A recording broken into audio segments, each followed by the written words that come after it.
Imagine a grand opulent room, probably heavy with cigar smoke and the clinking of crystal glasses.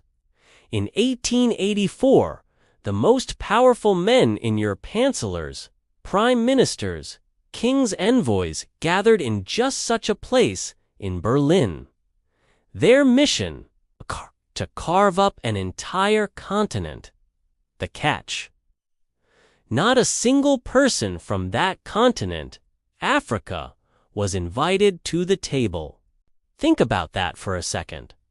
An entire continent with its millennia of history, its vibrant cultures, its complex societies, it's about to have its fate decided by a handful of European gentlemen, none of whom had any real claim to it. This isn't just history. It's the story of how one audacious meeting redrew the map of the world and, in doing so, unleashed a century, perhaps more, of profound chaos and lasting consequences that echo to this very day. By the late 19th century, Europe was absolutely booming. The Industrial Revolution was in full swing, churning out goods at an unprecedented rate. Steamships were cutting travel times across oceans. Maxim guns were redefining warfare with their terrifying rapid fire. And quinine was finally making it safer for Europeans to venture into malaria-prone regions of Africa. All these technological marvels had given the burgeoning white empires a sudden, voracious appetite for more resources, more markets, more prestige. Britain, already a global behemoth, had its grip on Egypt and significant chunks of West Africa. France, not to be outdone, held Algeria and was pushing relentlessly southward. Portugal, a once mighty colonial power, clung fiercely to Angola and Mozambique. But then there were the latecomers. In Berlin, the newly unified German Empire, under the shrewd leadership of Otto von Bismarck, suddenly realized it needed its own place in the sun, its own slice of the global pie before the plate was entirely empty. And then there was King Leopold II of Belgium. Leopold. He was obsessed, cunning, and already, quite literally, squatting in the vast, resource-rich Congo Basin, claiming it as his personal fiefdom. He desperately needed legal cover, an international nod of approval for his private, brutal enterprise. Bismarck, a pragmatist if ever there was one, wasn't romantic about colonies.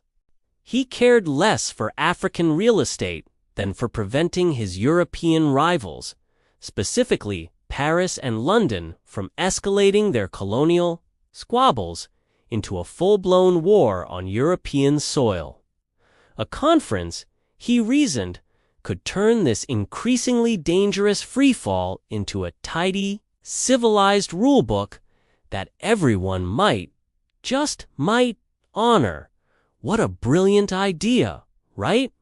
Except, of course, for the glaring omission, the more than 1,100 distinct ethnic nations and countless communities already living, thriving, and governing themselves on that very real estate. They never got asked. Not a single one. Bismarck's embossed summons went out, and 15 countries answered the call. The guest list was exclusively European, with one notable exception, the United States, which showed up. Happy to talk free trade but wisely wary of getting entangled in formal colonial grabs. The Ottoman Empire even sent a representative who mostly sat in the corner, silent, perhaps sensing the historical weight of a continent being divided. But let's be clear, not one delegate in that grand hall was darker than a Berlin winter. The absence was deafening. When a Portuguese diplomat, perhaps with a rare flicker of conscience, timidly suggested that local princes might at least be allowed to testify or present their views, the room reportedly erupted in laughter. Laughter. The official minutes of the conference chillingly record the sentiment. African sovereignty is not on the agenda. There you have continent-sized decisions, with implications for millions of lives and generations to come, taken with such casual disregard in a chandeliered salon where the very people affected were literally considered unthinkable, their voices unheard, their existence irrelevant. It wasn't just an oversight. It was a deliberate, collective erasure. After 3 months of intense negotiations fueled by cigars, sausage lunches, and probably a fair bit of brandy, the General Act of Berlin finally emerged. This wasn't some minor treaty. It was the blueprint for the wholesale acquisition of a continent.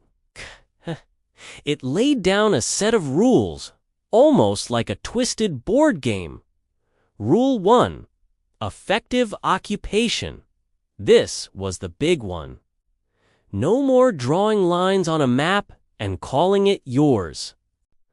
A colony had to actively fly your flag, collect your taxes or impose new ones, and crucially, be defended by your rifles on the ground.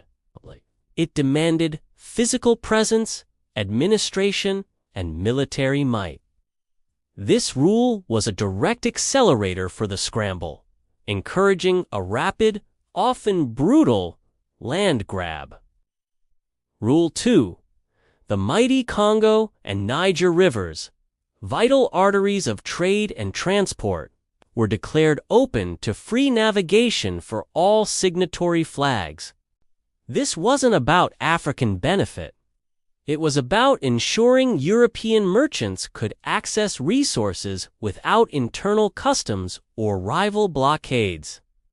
Rule 3. Slavery must be suppressed. A noble sentiment, you might think, but it was largely symbolic, a humanitarian pretext.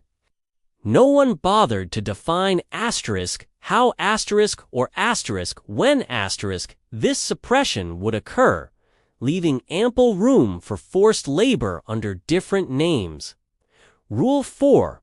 Any new claim had to be formally announced to the other powers, like calling dibs in front of witnesses, giving others a chance to object or stake their own claim nearby. And what about the borders themselves? Those were drawn with elegant fountain pens, often across blank spaces on maps labeled ominously as unexplored or terra incognita.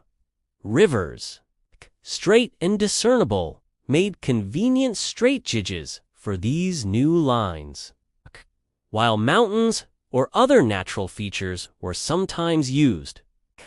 The actual people, the established kingdoms, the intricate trade networks, the ancient cultural boundaries, they were completely ignored. These lines, arbitrary and artificial, would soon become permanent scars, carving up communities and merging incompatible ones, all for the convenience of European cartographers. Before the ink on the General Act was even dry, the scramble intensified, turning into a full-blown race. European powers, armed with their new rules, unleashed their militaries and administrators. Gunboats, symbols of modern naval power, nosed their way up African rivers, bringing with them demands and ultimatums. Britain, eager to consolidate its holdings, rushed to annex the powerful Asante Kingdom. France bolted eastward from its existing bases in Senegal, claiming vast swaths of the Sahara and West Africa. Germany, with its newfound colonial ambition, planted tricolors in Togoland and what would become modern-day Namibia. The principle of effective occupation provided the legal justification for what quickly became a brutal military conquest. Punitive expeditions, often involving extreme violence. Burned villages that refused to pay newly imposed hut taxes or resisted foreign rule. The technological disparity was stark and devastating. European Maxim guns could fire 500 rounds a minute, spitting death and destruction, while African muskets, often outdated, fired 1 round if the powder stayed dry. The arithmetic was simple and grim. Resistance meant annihilation. In a single, breathtaking decade following the conference, Africa leaped from approximately 10% colonial rule to over 90%. The map of Africa, as the world knew it, was utterly transformed, not by negotiation with its inhabitants, but by force of arms and the stroke of a pen in a distant European capital. While the European diplomats congratulated themselves on cleverly avoiding a major European war, King Leopold II wasted no time turning the Congo Free State, his vast personal domain, into a nightmarish forced labor rubber plantation. The suppression of slavery clause of the Berlin Act, remember that? It proved to be a cruel joke. Under Leopold's regime, villages were given impossible quotas for rubber collection. Failure to meet these quotas resulted in unspeakable atrocities. Hostages were taken, often women and children. Hands were chopped off as proof of punishment or to account for wasted bullets. Entire communities were wiped out. Contemporary missionaries and human rights activists of the time estimated that the population of the Congo Free State dropped by a staggering 10 million people during Leopold's reign. When photographs of severed limbs and harrowing accounts of the brutality finally reached London and other European capitals, the scandal was so immense, so undeniable, that it forced Belgium's parliament to take the colony away from its king and assume direct control in 1908. But for the millions dead, for the countless lives shattered, it was tragically too late. And here's the bitter irony. The Berlin Act, the very document hailed as a triumph of diplomacy, had provided the legal framework, the international legitimacy for every single acre of Leopold's horrific enterprise. It was the ultimate betrayal of any supposed humanitarian intent. One of the most enduring and destructive legacies of the Berlin Conference was the creation of arbitrary, artificial borders. European cartographers, with their fountain pens and rulers, drew lines across the continent that ignored virtually every pre-existing African state, kingdom, or ethnic territory. The consequences were immediate and profound. The Hausa people, for instance, suddenly found themselves split, half in British Nigeria, half in French Niger. The Bakongo, a culturally unified group, were arbitrarily divided among Portuguese, Angola, the Belgian Congo, and the French Congo-Brazzaville.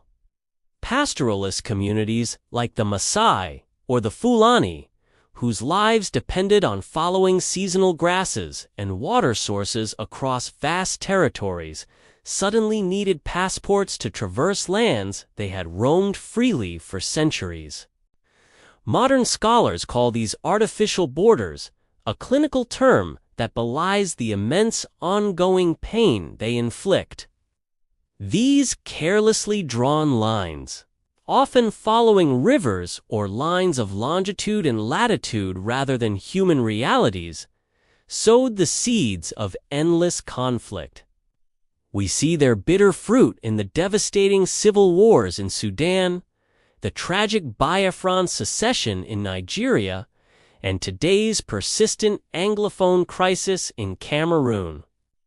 These aren't just historical footnotes. They are deeply felt, ongoing wounds that continue to bleed, direct consequences of those casual pen strokes in a European capital over a century ago. These borders forced disparate groups together, separated cohesive ones, and created fundamental challenges for nation building that persist to this day.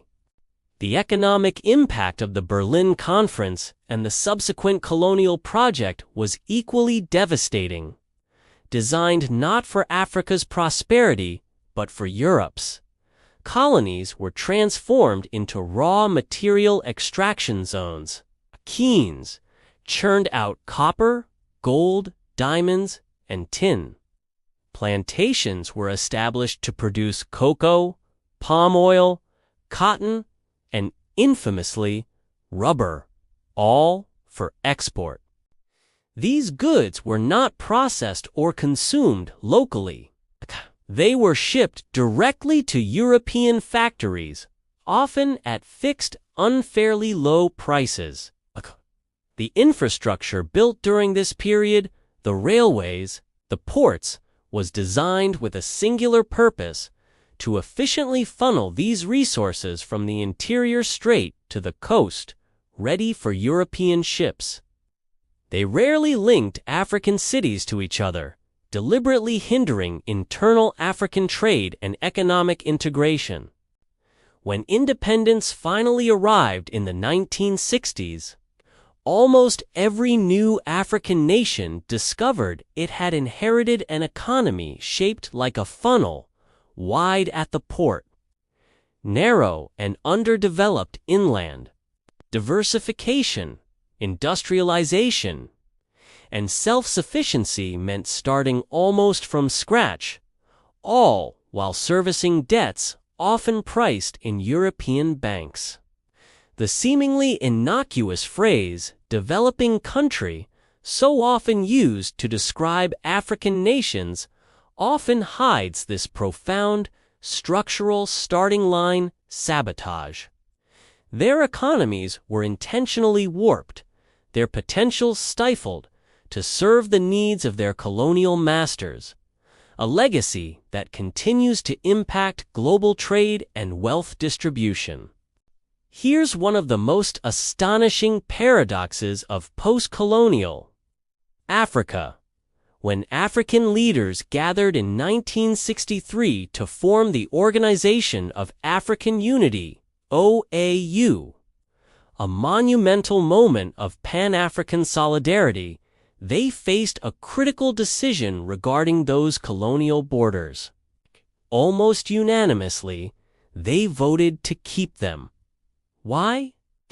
It wasn't because they loved the arbitrary lines. It was a pragmatic, albeit heartbreaking, choice born of fear.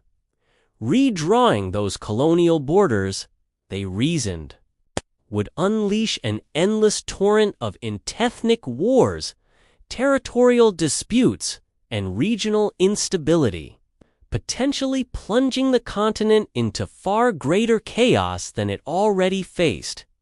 This compromise, while understandable, effectively locked in the old fractures, turning liberation into a guardianship of someone else's map. It meant that newly independent nations, having fought so hard for self-determination, were now saddled with the very divisions imposed by their former colonizers. Separatist flags in places like Western Sahara, the ongoing calls for an independent Biafra within Nigeria, and the tragic Ambazonian conflict in Cameroon all testify to the fact that the lines drawn in Berlin still bleed. They represent unresolved historical injustices, communities yearning for self-governance, and the enduring challenge of forging national identity within boundaries that never made sense for the people living inside them.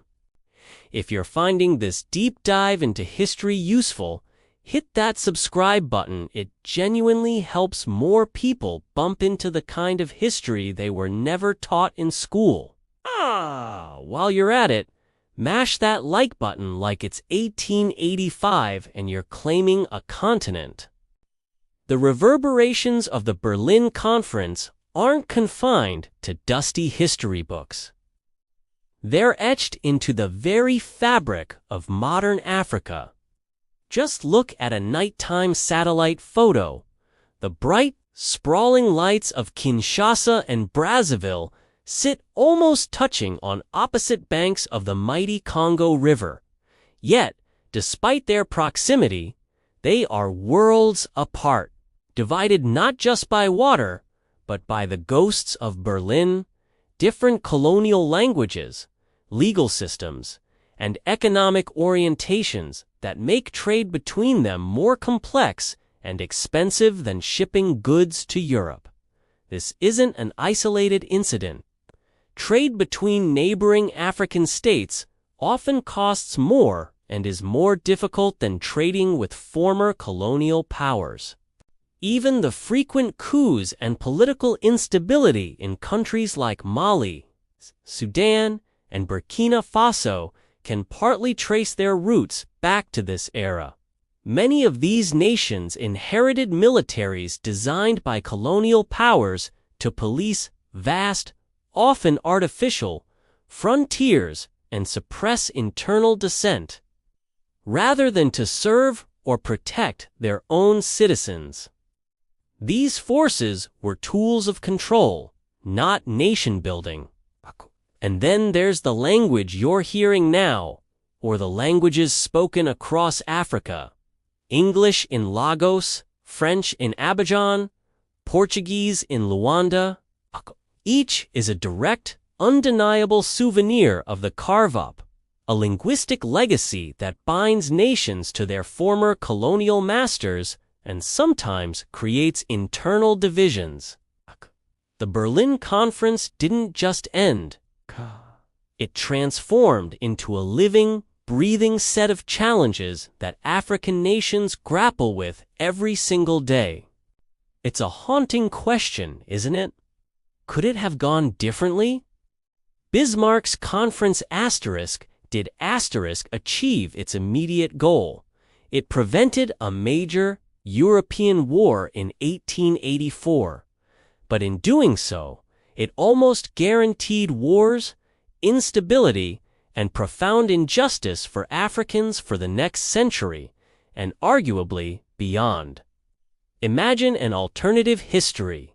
Europe, instead of carving up the continent, recognizes the sovereignty of African kingdoms and empires, negotiates genuine, mutually beneficiaries and invests in local industries and development, fostering sondering patras bedicuip sinis bestelseras sispression bizasen with sakakesi and rin with the saken sakak currents kisi to gig sit kyokai and the skuk stiquituk gets a top the cars to the tadigan esk see gavatsa is scars or the pocket or me the sak mo go mal day one the service the latest that as but state if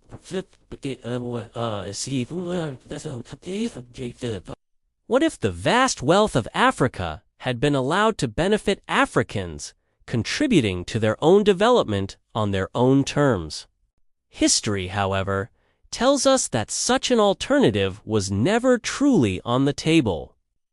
The prevailing racism of the era, which viewed Africans as uncivilized and incapable of self-governance, coupled with the insatiable greed for resources and power, meant that profits spoke louder than morals, louder than diplomacy, louder than any sense of shared humanity.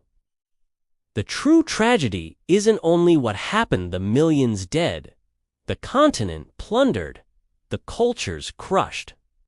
It's that, given the deeply ingrained racism and rampant imperial ambition of the era, the horrific outcome felt almost tragically inevitable. It was a choice, yes, but a choice made within a moral framework that sanctioned conquest and exploitation. So, what really happened at the 1884 Berlin Conference? It wasn't just a diplomatic meeting. It was an act of breathtaking arrogance and calculated theft.